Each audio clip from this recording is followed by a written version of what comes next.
Welcome to Tramlines, a podcast from Agrii. I'm your host, Tony Smith, putting your questions to the experts. In this episode, I'm talking to Marek Nowakowski, wildlife expert and consultant to Agrii. Today, we're going to focus in on supporting insects and pollinators on our farms, and specifically why the hungry gap is such a threat in the early spring, and very importantly, why we should give this more attention. And here we are on location near Bicester up in Oxfordshire.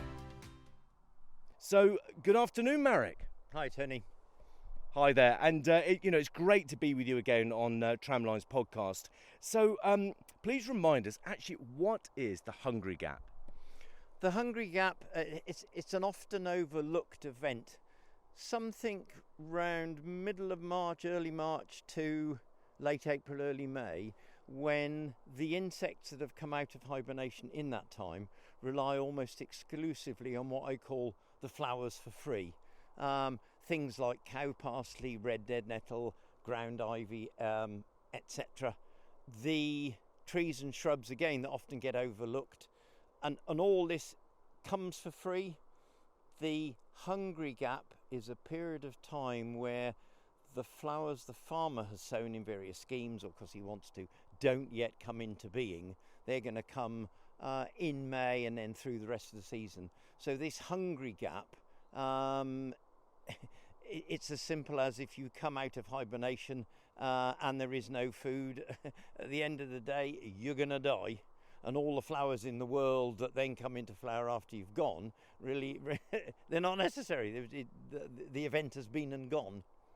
Sure. So as we were walking along through the fields just now, you were very kindly educating me as to how much food is actually here or not here. So here we are. We've got a lovely hedgerow. We've then got a farm track and then the crop of wheat just there, about 5 metres out from the hedgerow. So, Marek, tell us what food is actually here. Because if you look at it, you think, well, there's not much. Spring has started. But actually, what food is here for those insects?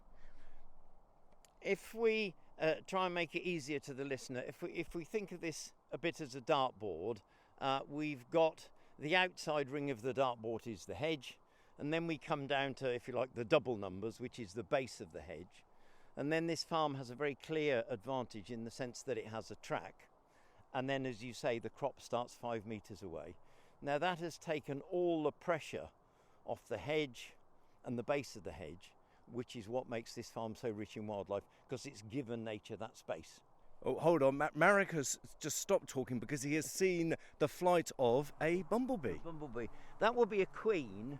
Now, she will have come out of hibernation about a month ago, or as early as a month ago. In the absence of food, she's going to die. No surprise there, but the bit we need to be very mindful of, if she dies, all the eggs and all the young that she was going to be responsible for ain't ever going to happen. Unlike the honeybee that has a rolling life cycle, the bumbles and the solitaries, they come into the new year, and only if they survive can they take that group of insects forward. So it's very different to the honeybees, which everybody, when people say bees, they often mean honeybees. The big pollinators and the bit that suffers during the hungry gap are the bumblebees and the solitary bees, because if they die, there's no backup system. Everything that they were going to do dies with them. Sure. So let's just walk along this hedgerow here and just pick out some of the food sources that we see and that you can point out for us. Yeah, the way the farmer manages the hedges, which is a system called incremental cutting, he cuts on every second year back to a point where he still gets blossom every year. So we're just passing now wild crabapple. We're now middle to late afternoon, so some of the smaller solitary bees will have gone to bed. They get up early. They get up early and go to bed early. The bumbles will still be around, and the honeys will still be around. But we've now had a month of the goat or grey willow. The crabapple is just coming in. Chestnut hasn't yet come in. So what we're looking at now is the beginning of the wildflowers. The flowers, in the majority of cases, that you can't buy. We've got garlic mustard there. we've got some cow parsley, we've just passed some ground ivy. Here is some white dead nettle, and that's the first of, if you like, the nettle family. Now that is a very different shaped flower. So again, what we're looking at is the importance of differentness. That's a typical, if you like, nettle shaped flower. So the bigger bees can push the hood out of the way and get into the reward, the pollen and the nectar, where some of the smaller bees can't. So for example, cow parsley, the umbellifers, is going to be great for many of the insects that fight crop pests, many of the hoverflies, many of the smaller tongued bees. These very short tongues, so they go on to flowers that are more of a pad. The smaller bees, the smaller tongue bees, wouldn't be able to do very much with the white dead nettle because the flower's the wrong shape. So as well as having flowers, it's as important to have the differentness of flowers, so the whole thing sort of stitches together and everybody gets something to eat at the, if you like, at nature's table. Sure. You've talked a lot about bees in terms of, you know, the priority here. But actually, as we walk along, I mean, there's a butterfly. Is that a rear admiral there? Yes. Yes, it is. I was right. Some other butterflies, some whites, and we can also see nearer the crop some holes in the ground here. Yeah. So those are for. These are the solitary mining bees. These little sort of volcanoes, some of which have got a hole in the middle because the occupant, which is likely to be a female, is out and about foraging. The ones that are closed, like that one down there, the chances are that the female is actually down there. She drills a hole in the right soil structure down to a depth of about 4 to 6 inches, in which she excavates little chambers, fills them full of pollen, lays an egg, and then caps the whole thing off when it's full. Sadly, at the end of 6 weeks, like all female bees, she dies, and the next generation then has to sort of do everything itself. The food is the pollen. That's dry pollen, as opposed to bumblebees and honeybees that have wet pollen. So there's a very big difference there in the type of pollen based on the life cycle. And obviously wet pollen is not as useful in pollination as dry pollen. So we have to make some very clear distinctions. And the bit that fascinates me, and the bit that farmers engage with, when you begin to take them through the whole system, and as simply as you can, you explain the complexity of the jigsaw. 9 out of 10 farmers engage almost immediately, because you've opened their eyes to something that nobody's born knowing it. You've got to get the farmer enthused, interested, and above all else, you've got to get him scoring some goals. And if you point out, as you can on many farms, you can point out the lack of food during the hungry gap. Farmer says, God, I never even thought of that. Then you show him bits of the plants that fill the gap. The important thing with the hungry gap is to know it exists, to understand the plants that we perhaps used to call weeds. What's a weed, what's a wildflower, who knows?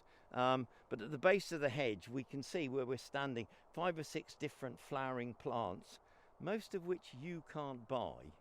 Now, if those disappear and you're reliant on the ones you've planted in a scheme, you're going to have to wait 3 months from when you came out of hibernation to the food Mr. Farmer has provided. What the hell are you going to do for 3 months? Apparently death is often fatal. You ain't going to make it unless there's the food, very much at the beginning of when you come out at the beginning of a year. Sure. So let's walk down to, we can see the orchid rape just at the end of this track here, but what you've been clearly talking about is, yes, that gap, that hungry gap, yeah, but also that we're not just talking about bees. We've got some solitary bees here, we're just walking past, but also it's the whole food web, isn't it? It's all of that insect life as a whole. But with that winter wheat crop just to our left here, we've got orchid rape ahead.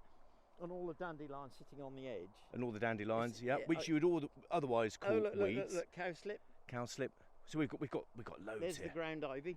It's a bit of a treat, actually, isn't it? I mean, it's a beautiful bit of countryside. But here's the thing, Marek. It's the so what. So what's the benefit of doing something about helping the insects by filling this hungry gap? What's the benefit for that crop of wheat through the season? It's always tempting at this point to get sort of very evangelical and say, oh, we've got to save the planet, etc., etc. But the reality is that we are part of the countryside we live in. If that countryside becomes environmentally impoverished and we don't know which are the key species, then we should strive wherever possible to maintain the maximum number of species. I often say to farmers, you're sitting in an aeroplane going on holiday and you're bored to death and you're pulling the rivets out. Do you know which is the rivet you shouldn't pull out? Because if you don't start pulling them out. And it's very much the same with this. And having been an agronomist, I do understand the pressures farmers are under. And I think this is where perhaps the government haven't gone deeply enough into the whole concept. If this bit of wildlife we're looking at, we can't afford to give it that space, then the system is at fault. We depend on a healthy crop that can only be part of a healthy environment. And it's no secret now that the environment is under increasing pressure. Green agriculture, with all sorts of fancy new names, is winding back to where things were taken for granted. We can pull out hedges, we can fill in ditches, we've all heard of that, because wildlife was sort of ever present and inexhaustible, and we've paid a high price. It's certainly retrievable, but we need to create the right environment. There needs to be the right level of education, and the whole thing is built on, if a farmer farms the countryside, both the bits he doesn't farm, which I still call a crop, and the food production bit for us, I suppose in its simplest form, we're standing on a track now, to my left is food for us, to my right is food for wildlife. Unless we get that whole balance right, the bit we depend on, the food for us, will suffer, because it's the pollinators and the general depth of environment that props up many of the farming systems. Sure, and that makes perfect sense, Marek. But specifically, there are beneficial insects apart from our key pollinators, which are a real benefit. I mean, particularly for obviously your fruit crops, with the pollinators are key. Yeah. But if we're talking about these crops, we're also talking about the beneficials in terms of, correct me if I'm wrong as well, ladybird larvae, hemiptera, etc., which are and have a real benefit in terms of that crop health and helping as predators of aphid larvae, etc. Am I right in saying that? Yeah, I mean, I've been an agronomist for many, many years, but I would like to think, because of my love for countryside and the wildlife within it, like many other agronomists, I have to find a balance between food production, but not at the expense of wildlife, and keeping the farm in business. The research that I've done tells me fairly confidently, if I could have 5% of every farmer's land and we put the right habitats in, we wouldn't now be in the decline we're in. But wildlife is a crop. I can't think of explaining it in any other way, and we need to impart the skills to farmers to look after that new crop. Yes, it's now the vogue, as I said, green agriculture, left, right and centre. The danger is, it's a bit like a pendulum. After the war, the pendulum said, we're not overly interested in wildlife, we must feed people. Now we've swung the pendulum almost to the other extreme, somewhere in the middle. The whole concept of rewilding, I mean, that's a whole nother debate. But going back to the bit that you've specifically wanted to talk about today, the hungry gap. If the hungry gap is a time where most insects die because nature hasn't got the food to feed them, the rest of it a non-event. You can sow all the flowers you want to sow, but if they start in May and you've come out in March, that's a hell of a long time to go hungry. So the first thing I think a farmer has to understand is there is a hungry gap. What makes it hungry? The lack of pollen and nectar. Where does the pollen and nectar that we're seeing today come from? It comes from the hedge. Right, well, we've stopped now at two queen, what they call Bombus terrestris. I don't know what their English name is, but these are queens now smelling out small mammal holes. If we part the grass, which we can do in a minute, we'll see all the vole runs. This is this picture we were talking about 5 minutes ago. So we've got the tussocky grass in which the voles live, in which the overwintering spiders, web-building spiders, etc. So these bees have come out of hibernation now, been around for at least a month. That one is what they call nest searching, flying low to the ground, and you'll see it it's looking for the signs of small mammals, so it will go underground, use the old small mammal nest, lay its eggs, sit on like an old hen, hatch them, and then her life begins. She then becomes an egg-laying machine. But unless we have this tapestry of habitats, if she comes out and can't find the right place to nest, that's the end of her. If she comes out and has got all the right places to nest, but not the energy to take in the pollen and the nectar to raise the fertility of her eggs and have the energy to fly, you begin to see this sort of jigsaw, and the more bits of the jigsaw you can piece together, the clearer the picture becomes. And what we've done sadly in agriculture, some years ago it was skylarks, now it's pollinators. The way to make this work is to actually understand and embrace the whole picture. You can't just choose an individual species. You can't treat them as unrelated boxes. It's a bit like living on an island. If you haven't got the stuff that supports you on the island, you're dead. So what you want to do is join all the islands up together, or get onto a much bigger piece of land. Because quite clearly, looking at these bees today, we've got a multitude of habitats. They don't just need food, they need somewhere to nest, etc., etc. And it's the same with the cropping situation. Some crops rely on beneficial insects to attack the crop pests because they don't need pollination. Other crops do need pollination. And if nature is impoverished by what we do, the gamble we take just becomes harder and harder to piece all those bits together. So, Marek, we just walked to the corner of the field. We've got the farmer's drilled around the corner, and then obviously the sprayer's gone up in a straight line. So we've got some bare soil. What's going on here, Marek? What we've got is compacted bare soil, and you can see, and I've done the count here, on this corner over 70 different per square metre, 70 separate, if you like, boreholes, these mini volcanoes.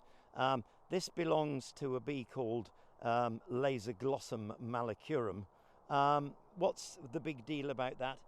This bee is so successful on this farm because it has a place to nest and the food it needs, and without that combination of the two, you've broken the chain.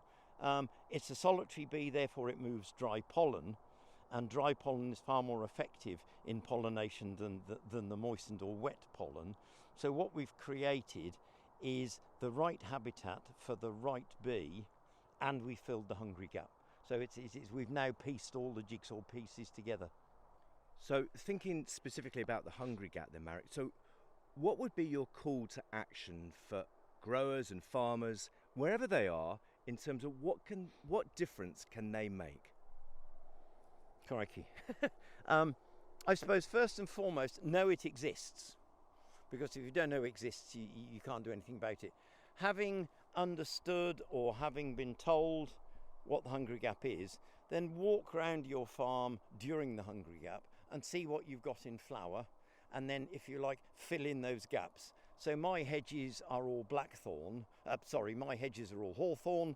Well, that's fine in May, but if I've come out in March, I need a little bit of willow because that's sort of April, etc. What we're looking for farmers is to understand the diversity that wildlife needs. Understand that if you've got a bit of red or white dead nettle, you've got a bit of cow parsley, and this doesn't happen much now. We used to spray into the base of the hedge. Leave that little bit. Anything you can see on your farm between March and May that is in flower is absolutely critical to June, July, August, September, because providing the food during that hungry gap, wildlife has a chance to move through the rest of the year. Well, thank you, Marek, for sharing your expertise and knowledge today about the hungry gap and why we should consider how we can help the insect and pollinator populations on our farms. That's it for this podcast, but do tune in again as we meet the experts throughout the season, exploring the many immediate and longer-term questions for growers and farmers in the UK. If you have any questions that you'd like us to ask the experts, email info@agrii.co.uk. See you next time.